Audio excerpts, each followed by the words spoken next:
Assalamualaikum warahmatullahi wabarakatuh. Alhamdulillah wassalatu wassalamu ala sayyidina Rasulillah sayyidi wa habibi Muhammad ibn Abdillah wa ala alihi wa sahbihi wa man walah. Zidni bi fartil hubbi fika tahayyura warham hasan bila hawaka tasa'ara. Wa idza sa'altuka an araka haqiqatan fasmah wa la taj'al jawabi lantara. Amma ba'du, kita bersyukur kehadirat Allah Subhanahu wa taala. Sama-sama kita berkumpul di tempat yang mulia ini, di dalam perkumpulan yang mulia ini, di dalam penyebutan baginda Nabi besar Muhammad sallallahu alaihi wasallam, di majlis Nurul Hub, yang artinya Nurul Habib, cahaya daripada sang kekasih. Kekasihnya kita adalah Rasulullah, yang mana cahaya beliau itu begitu terang benderang, cahaya beliau itu begitu bersinar, sehingga Allah Subhanahu wa taala di dalam Al-Qur'an menceritakan bahwasanya cahaya itu tampak dari alamul azal. Alamul azal ini alam pertama sebelum kita dilahirkan ke alam dunia. Itu ketika Allah sebut dalam Al-Qur'an, dalam firman-Nya, wa idz akhadha rabbuka min bani adama min zuhurihim dzurriyyatahum wa ashhadahum ala anfusihim alastu birabbikum. Di alam tersebut, di hari ketika Allah panggil anak Adam semuanya, dan Allah katakan kepada mereka, bukankah aku Tuhan kalian? Semuanya menjawab, bala, betul, engkau adalah Tuhan kami. Di hari itu Allah ambil janji daripada para nabi-nabi, janji yang begitu kuat daripada para nabi-nabi, daripada para rasul-rasul. Janji yang berupa, kalau misalkan di zaman salah seorang dari mereka datang baginda Nabi besar Muhammad, Allah sabdakan, Allah sebut dalam firman-Nya, la tu'minun nabihi wa la tansurunnah. Kalian wajib beriman kepadanya, wajib membelanya, wajib membantu agamanya. Lalu Allah bilang, a'akhadhtum a'aqrartum wa akhadhtum ala dzalikum isri. Apakah kalian setuju, kalian ambil janjiku? Seluruh para nabi-nabi menjawab aqrarna, dengan tunduk, semuanya bilang kami setuju. Lalu Allah bilang fashhadu, maka saksikanlah, wa ana ma'akum minasyahidin. Itu dari hari itu Allah Subhanahu wa taala udah kasih alamat, bakal datang seorang nabi yang mulia, bakal datang seorang nabi yang agung, yang mana untuk nabi tersebut Allah Subhanahu wa taala ciptakan alam semesta. Sehingga ketika Sayyidina Adam berdosa kepada Allah dengan memakan buah yang dilarang oleh Allah Subhanahu wa taala, Sayyidina Adam istighfar, minta ampunan kepada Allah. Dalam istighfarnya beliau bertawasul dengan berkat Muhammad. Saya minta ampunan kau, saya minta ampunan kamu ya Rabb. Maka Allah Subhanahu wa taala bilang, saya ampunin. Cuman saya mau tahu, dari mana kamu tahu kalau nama ini nama yang kalau digunakan dalam doa menjadi mustajab itu doa. Nama yang kalau digunakan untuk minta ampunan, ampunan akan tercurahkan. Dari mana kamu tahu? Maka Nabi Adam bilang, saya melihat nama ini di Gawaimul Arsy, di tiang-tiang arsy nama ini tercantum, la ilaha illallah Muhammadur Rasulullah. Dan saya yakin bahwasanya engkau nggak mungkin menyandingkan nama seseorang dengan namamu kecuali makhluk yang paling kamu cinta. Sehingga saya tahu dengan berkatnya pasti engkau menerima taubat saya. Maka Allah bilang, betul, ia adalah manusia yang paling aku cinta. Laulahu ma khalaqtu. Demi Allah, kata Allah, demi kemuliaan zat saya, kemuliaan sifat saya, kalau bukan karenanya saya nggak akan menciptakan kamu. Dia adalah hamba yang paling aku cinta. Maka diampunilah Abuna Adam, ayah kita Nabi Adam, dengan berkat tersebut. Sebelumnya disebut di alamul azal, lalu ditampakkan cahayanya di dalam taubatnya Nabi Adam. Lalu Allah Subhanahu wa taala tampakkan cahaya Rasulullah di saat Allah menyelamatkan Sayyidina Nuh alaihissalam. Allah Subhanahu wa taala bawa Sayyidina Nuh di atas bahtera yang berjalan, tajri bi ayunina, yang Allah bilang bahtera itu, kapal yang besar itu berjalan di atas perhatian kami, berjalan di dalam inayah kami, berjalan di bawah pandangan kami, di bawah peliharaan kami. Dan Allah Subhanahu wa taala jaga Nabi Ibrahim di saat beliau dibakar di dalam api. Karena di dalam sulbinya terdapat Rasulullah Shallallahu Alaihi Wasallam. Begitu juga Nabi Ismail dijaga oleh Allah Subhanahu Wa Taala, disembelih tapi beliau nggak meninggal dunia. Disembelih tapi Allah gantikan dengan seekor kambing karena di dalamnya terdapat Rasulullah. Begitu juga ayahnya Rasulullah Shallallahu Alaihi Wasallam ketika ayahnya lahir ayahnya Rasulullah ketika lahir yaitu Abdullah, itu kakeknya Rasulullah Abdul Muttalib, itu beliau itu ingin menyembelih anaknya seperti yang dilakukan oleh Nabi Ibrahim, tapi beliau lakukan gur'ah, ditulis namanya dengan nama nyembelih anak saya Abdullah atau nyembelih unta, sehingga dicatat namanya Abdullah dan 10 ekor unta yang keluar, nama 10 ekor unta, yang kedua kali ditambah 10 yang keluar nama unta, yang ketiga, yang keempat, terus sampai 100 ekor unta. 100 ekor unta disembelih, tapi ayahnya Rasulullah terselamatkan dari itu karena di dalam sulbinya terdapat baginda Nabi besar Muhammad Shallallahu Alaihi Wasallam, sehingga Allah Subhanahu Wa Taala menjaga beliau. Dan ketika beliau lahir, Rasulullah ketika lahir itu cahaya yang tadinya Allah sudah persiapkan dari sebelum diciptakan alam semesta.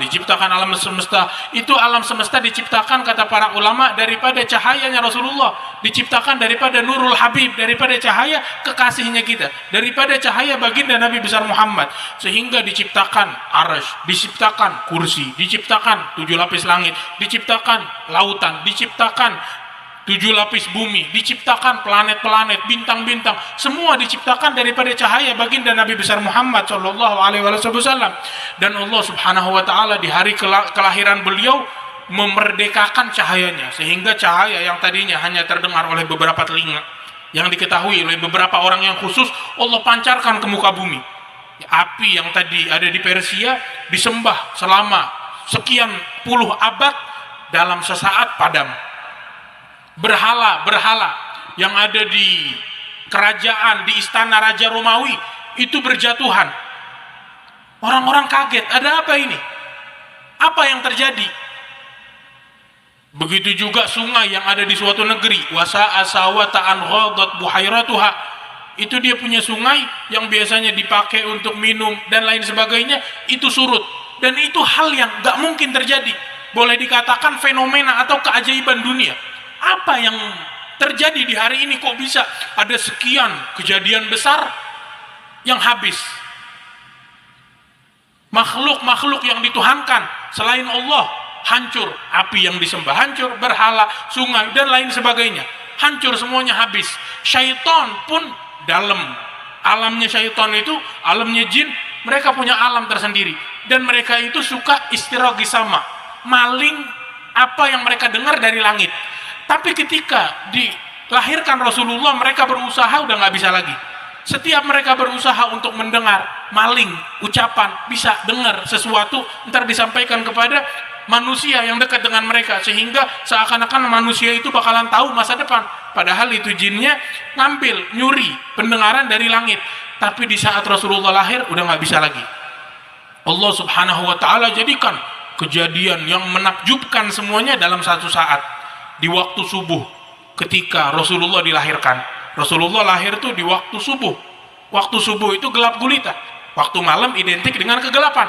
Tapi ketika beliau lahir, wasa'atul wada' saral lail mithlu sabah, di hari beliau dilahirkan itu, di saat itu pagi, malam hari yang gelap gulita itu berubah menjadi seakan-akan pagi yang terang benderang, seakan-akan matahari yang bercahaya terbit. Sampai ibunda Rasulullah, seperti yang Rasulullah sabdakan di dalam hadisnya, wa inna ummi ra'at hina waladatni busur syam, sesungguhnya ibu saya ketika melahirkan saya melihat menara-menara, istana-istana, kerajaan-kerajaan, gedung-gedung yang ada di negeri Syam. Jarak dari Mekah ke negeri Syam, Masya Allah, jarak yang begitu jauh, tapi jarak itu ditempuh dengan cahaya Rasulullah. Zaman ditempuh dengan cahaya Rasulullah, waktu ditempuh dengan cahaya Rasulullah. Cahaya baginda Nabi besar Muhammad bebas, gak terikat dengan waktu, gak terikat dengan zaman, gak terikat dengan tempat, sehingga sampai cahayanya kepada kita dari hari kelahiran beliau sampai hari berikutnya, sampai Allah tampakkan cahayanya bukan cuma di dunia, Allah tampakkan di langit dengan kejadian Isra wal Mi'raj. Allah Subhanahu wa taala jadikan kejadian-kejadian yang begitu besar yang mana semua merupakan penampakan untuk cahaya Rasulullah. Alam semesta seakan-akan adalah tangga untuk panggungnya Rasulullah, dan akan tampak panggung tersebut di akhirat nanti, di hari kiamat nanti, ketika Rasulullah di dalam hadisnya menyatakan Adam wa man dunahu tahta liwa'i yaumal hamad, sesungguhnya Adam dan nabi-nabi berikutnya, makhluk berikutnya, semuanya akan berada di bawah panji saya di hari kiamat nanti, di akhirat nanti, semua akan berada di bawah panji saya. Semua berharap berdekatan dengan saya, semua berharap syafaat saya. Kita sama-sama tadi menyerukan isfa'alana, kita minta syafaat kepada Rasulullah, kita minta rahmat, kasih sayang, kita minta pandangan, kita minta dilirik, kita minta diperhatikan. Kalau udah diperhatikan oleh Rasulullah, maka nggak perlu kita takut kepada akhirat lagi. Cuman siapa yang mendapatkan syafaat dari beliau? Siapa yang mendapatkan anugerah dan kerahmatan kasih sayang beliau? Kasih sayangnya Rasulullah itu begitu luas. Yang muslim beliau kasihi, beliau sayangi, yang non muslim pun beliau sayang, yang hidup beliau, bahkan benda mati pun beliau sayang, beliau rahmati. Hewan semua mendapatkan kasih sayang Rasulullah. Sehingga dalam Al-Quran kalau kita baca, rahmatan, kasih sayang untuk siapa? Lil alamin, untuk alam semesta. Al-alamin itu maknanya kullu ma siwallah, semua selain Allah. Dalam arti langit, bumi, semua hal itu adalah termasuk selain Allah.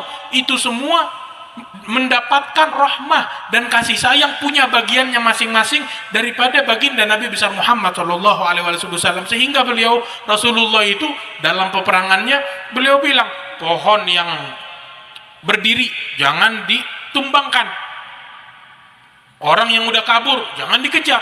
Rahmah, kasih sayang untuk seluruh manusia, untuk benda hidup, untuk benda mati. Suatu hari di suatu peperangan ada seekor anjing di tengah-tengah itu. Anjing itu di suatu jalan yang akan dilewati oleh para sahabat, oleh bala tentara Rasulullah.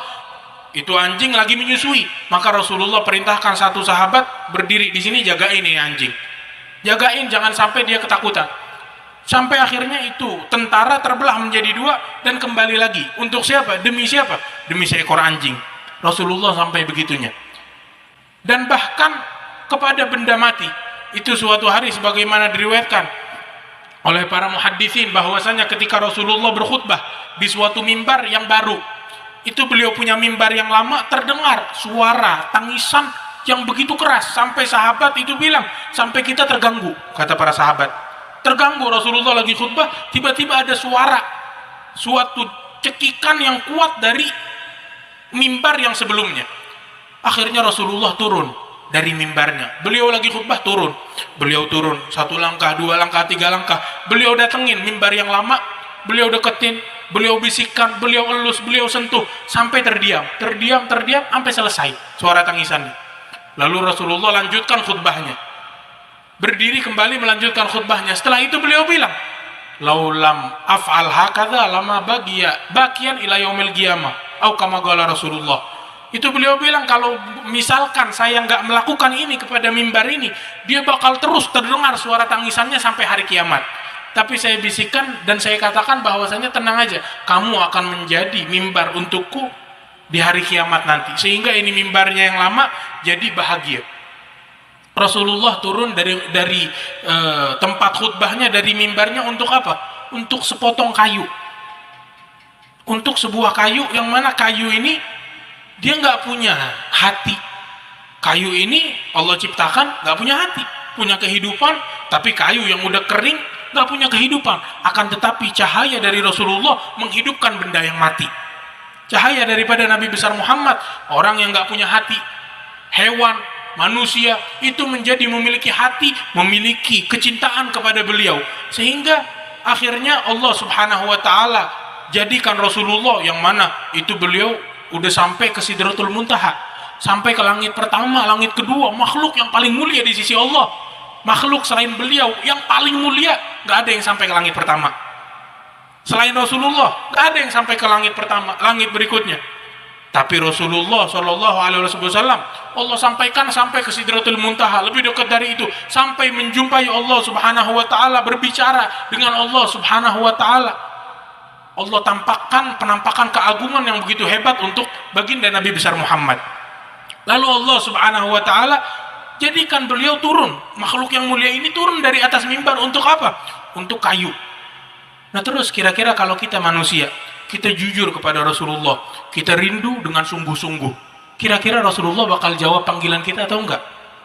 Nggak mungkin beliau menolak panggilan kita, membiarkan pura-pura nggak dengar, nggak mungkin. Beliau punya sifat yang mulia. Beliau itu kalau dipanggil menoleh bukan cuma kepalanya doang seperti orang yang sombong, tapi beliau menoleh dengan keseluruhannya. Idza da'ahul miskin ajabah. Kalau dipanggil oleh orang miskin, si miskin, orang yang manggil orang lain sama orang dihiraukan, nggak dipedulikan. Tapi kalau yang dipanggil adalah sosok Rasulullah, Rasulullah menjawab. Rasulullah menjawab panggilan si miskin tersebut. Orang yang biasa tersebut dijawab panggilannya oleh Rasulullah. Apalagi orang yang memiliki kasih sayang kepada beliau, orang yang memiliki kerinduan kepada beliau. Hadirin hadirat yang dimuliakan Allah Subhanahu Wa Taala, jadilah diri kita, semua yang hadir, jadikan diri kita termasuk orang yang mencintai Rasulullah dan yang berjalan di jalannya Rasulullah. Karena ucapan cinta, ucapan mahabbah, ucapan rindu, kalau nggak dibersamakan dengan amalan, nggak ada artinya. Sehingga dalam Al-Quran kita lihat, ketika Allah sebut keimanan, langsung setelahnya Allah sebutkan amal soleh. Keimanan dan amal soleh nggak bisa dilepaskan, nggak bisa dijauhkan. Begitu juga cinta dengan amal. Kalau kita cinta, tanda cinta adalah berpanut, ngikut. Nggak ada orang cinta kepada seseorang terus dia nggak patuh kepada perintahnya. Orang yang cinta pasti patuh terhadap kekasihnya. Itu dikatakan in kana hubbuka shadiqan la ata'tahu innal muhibba liman yuhibbu muti'u. Kalau cinta kamu benar, kamu pasti taat kepadanya. Orang yang cinta bakalan patuh taat kepada orang yang dia cintai. Nah kita ketika cinta kepada Rasulullah, apa bentuk ketaatan kita? Apa bentuk patuhnya kita kepada Rasulullah? Kira-kira kalau dibilang kepada salah seorang dari kita, mau Rasulullah datang, mau Rasulullah ketemu sama Rasulullah, mau gak? Pasti kita bilang mau. Tapi kalau kita diajak ngobrol sama Rasulullah, ditanya pertanyaan, siapa teman kamu? Kemana keseharian kamu? Seminggu kemana aja? Berteman sama siapa aja? Apa yang ada di handphone kamu? Apa yang ada di rumah kamu? Apa yang kamu lakuin dalam kesendirian kamu? Kira-kira kita punya jawaban apa? Sedangkan keseharian kita habiskan dalam kelalaian, dalam melupakan Allah dan Rasulnya, dalam melupakan sunnah-sunnahnya Rasulullah. Keseharian kita habiskan dalam maksiat wala'iyadzubillah, dalam hal yang tidak diridhoi oleh Allah. Kira-kira apakah kita pantas kita mengutarakan itu semua di hadapan Rasulullah? Enggak. Rasulullah mestinya dengar dari kita hal yang terbaik yang bisa beliau dengar. Yang beliau dengar dari kita adalah ketaatan, adalah nilai-nilai Islam, nilai-nilai iman, dan nilai-nilai ihsan. Tapi apakah kita punya hal tersebut? Kalau kita ngerasa diri kita punya, maka kita ucapkan alhamdulillah, nikmat dari Allah. Dan jangan sampai nikmat itu dicabut oleh Allah. Selalu minta dari Allah agar kita istiqomah dalam nikmat tersebut. Kalau kita memiliki kekurangan dalam hal itu, maka kita perbaikin diri kita pasang semangat, pasang azam, pasang tekad. Kita nggak keluar dari majelis ini kecuali kita berusaha untuk memperbaiki keseharian kita. Sekiranya datang bulan Maulid di tahun depan ini, akan berlalu bulan Dzulqa'dah, Dzulhijjah, Muharram, Safar, Rabi', datang bulan Maulid, kita udah mempersiapkan diri kita untuk memandang wajah baginda Nabi besar Muhammad. Kita pasti mau mimpi Rasulullah. Cuman kalau kita mau sesuatu yang mahal, kita perlu bersihkan dulu yang kita punya. Gak mungkin seseorang datang minta makanan dengan wadah yang kotor. Wadah dari kotoran, dari comberan, gak dia cuci, datang minta makanan. Walaupun pemberinya orang yang dermawan, tetap gak bakal dikasih. Bersihkan dulu wadahnya, baru bakalan dikasih. Kalau enggak dikasih, bakalan jadi racun, bakalan merusak. Tapi kita kalau misalkan begitu juga, kalau kita misalkan ingin memandang wajah Rasulullah dalam mimpi kita, maka hendaknya kita bersihkan kita punya mata. Jaga mata kita dari yang haram, jaga mata kita daripada memandang aurat, jaga mata kita daripada memandang dunia dengan menghormati, agung, mengagungkan dan takjub kepada dunia, kepada pembesar-pembesar dunia. Jaga mata kita daripada mandang rendah seorang muslim. Jangan kita anggap muslim rendah. Muslim gak ada yang rendah di mata Allah. Muslim gak ada yang hina di mata Allah. Muslim gak ada yang bersifat orang biasa di mata Allah. Muslim adalah muslim yang wajib kita jaga lisan kita dan tangan kita daripada mengganggu muslim tersebut. Jangan sampai lisan kita ganggu muslim yang lainnya. Karena hakikat Islam, al-muslim man salimal muslimun min lisanihi wa yadihi. Orang muslim adalah orang yang muslim lainnya aman dari gangguan lisan, aman dari gangguan tangannya. Di zaman Rasulullah Shallallahu Alaihi Wasallam hidup para sahabat orang-orang baik, dan ada juga orang-orang yang nggak baik. Orang yang nggak baik yang berupa orang-orang munafik. Orang-orang munafik ini tujuan mereka bukan membela Rasulullah, tujuan mereka menghambat dakwahnya Rasulullah. Tapi Rasulullah nggak ganggu mereka dengan ucapan dan dengan perbuatan. Sama sekali Rasulullah nggak ngelakuin hal tersebut. Bahkan yang beliau lakuin apa? Beliau bermuamalah dengan mereka sebagai sosok, sebagai seorang muslim. Ada di antara mereka yang disebutkan ayat-ayat tentang mereka disifatkan oleh Allah dalam Al-Quran. Ada juga di antara mereka yang dibiarkan oleh Allah Subhanahu wa Ta'ala dan menyaksikan kelembutan Rasulullah, kasih sayang Rasulullah. Sehingga orang non-muslim, orang kafir yang tadinya dia bilang, demi Allah, gak ada di muka bumi wajah yang paling saya benci melebihi wajah Muhammad. Bumi yang saya benci melebihi buminya Muhammad. Dalam keadaan tertentu, dalam perjumpaan tertentu, berubah, terbalik hatinya. Dia menjadi mengucap, demi Allah, gak ada orang yang paling saya cinta di muka bumi melebihi wajah baginda Nabi besar Muhammad. Gak ada bumi yang saya cinta melebihi bumi yang di situ dilahirkan baginda Nabi besar Muhammad. Tempat gak ada yang saya cinta melebihi tempat yang di situ dikuburkan Rasulullah Shallallahu Alaihi Wasallam. Dengan berkat beliau itu orang-orang tersebut menjadi mulia di sisi Allah, menjadi mulia dan tertulis nama mereka orang-orang mulia di surga. Dan mereka tetap bukanlah orang yang mandang muslim dengan merendahkan sama sekali. Gak pernah di antara mereka ada orang yang suka caci maki, yang suka ngerendahin muslim yang lainnya. Sehingga Sayyidina Ali Zainal Abidin ketika beliau berjalan di suatu pasar, beliau dicaci maki, beliau dihina. Dan ketika beliau dengar hinaan itu udah selesai itu orang, apa jawaban beliau? Beliau bilang, alakah hajah? Kamu punya hajat yang bisa saya bantu atau enggak? Ini sifat orang yang benar. Dicaci maki, direndahkan, bukannya makin kelihatan kotoran yang ada di hatinya dengan balas mencaci maki, balas merendahkan, enggak. Tapi seperti kayu gahru, itu kalau dibakar dia makin keluar apa? Aroma. Dipanasin yang keluar adalah aroma yang harum.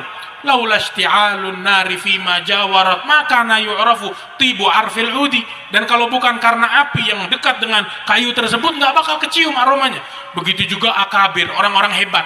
Sehingga Rasulullah dalam hadisnya menyebutkan bahwasanya asyaddun nas balaan al-anbiya. Orang yang paling banyak ujiannya adalah para nabi-nabi. Para nabi-nabi ujiannya lebih banyak. Kenapa? Untuk menampakkan keistimewaan dan kehebatan mereka di sisi Allah. Itu kalau ada orang datang bawa batu, orang lain bakal lihat apa? Batu. Ya udah dilihat gitu aja dibuang. Tapi kalau ada datang emas, dicek dulu, coba bawa. Ini emas asli atau enggak? Dicek pakai alat-alatnya. Ngelewatin diuji, ujian demi ujian sampai benar ini adalah emas. Ujiannya makin banyak. Kenapa? Karena sesuatu yang agung, sesuatu yang mulia. Sedangkan batu nggak berharga, dilihat batu udah ditinggal atau mungkin nggak ditoleh sama sekali. Sehingga mereka itu orang-orang yang diuji oleh Allah Subhanahu wa Ta'ala dan sabar.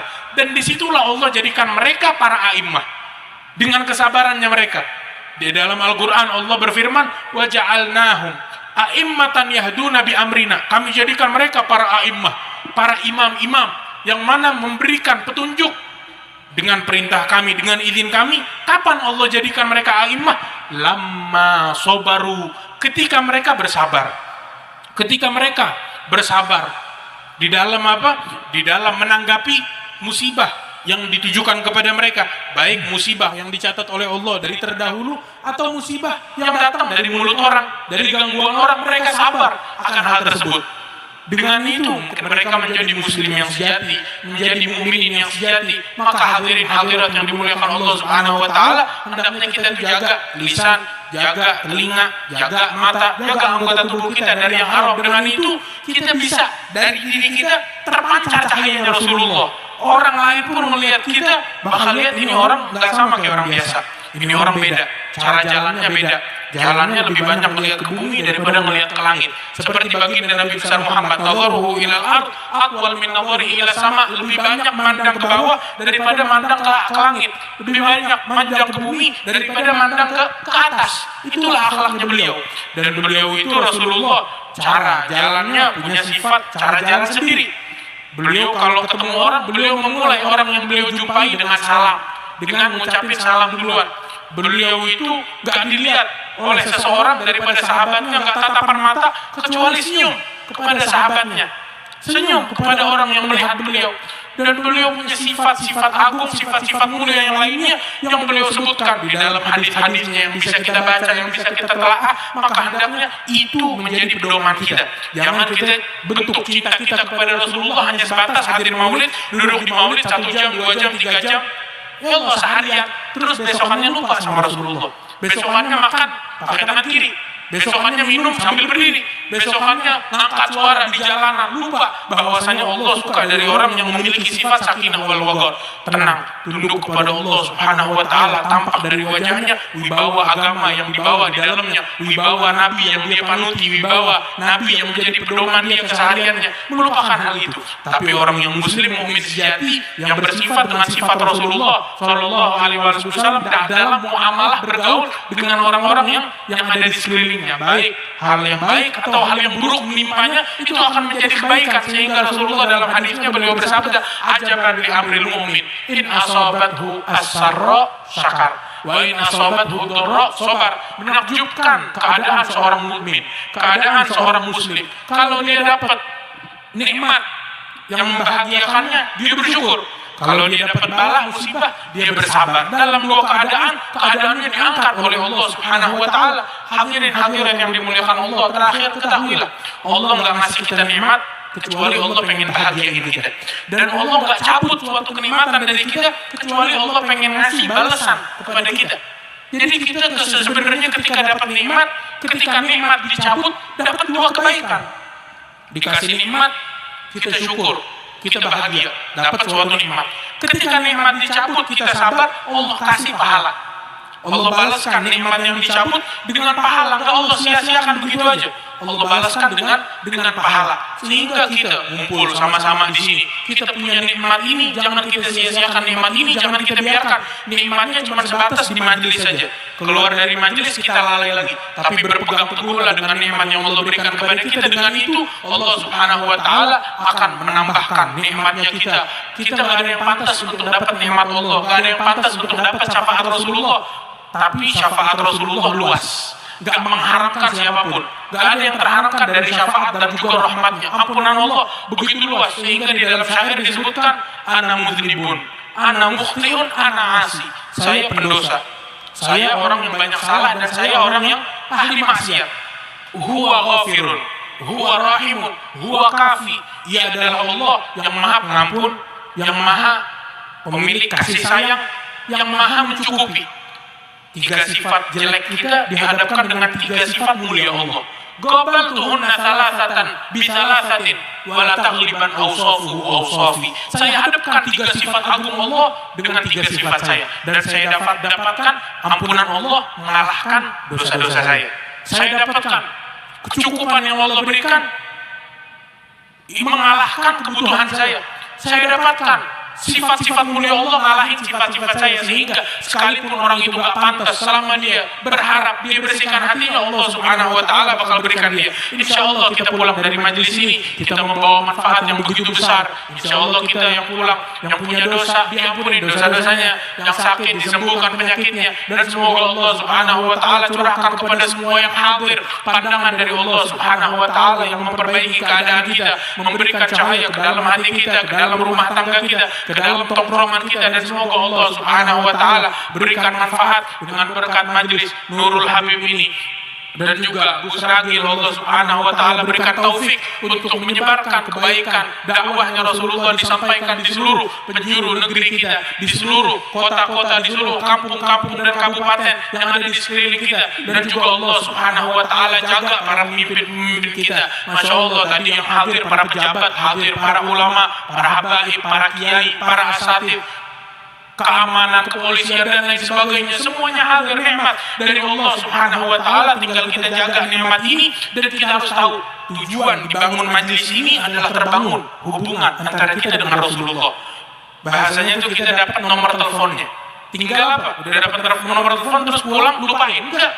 Dichat, dihubungin. Dengan apa?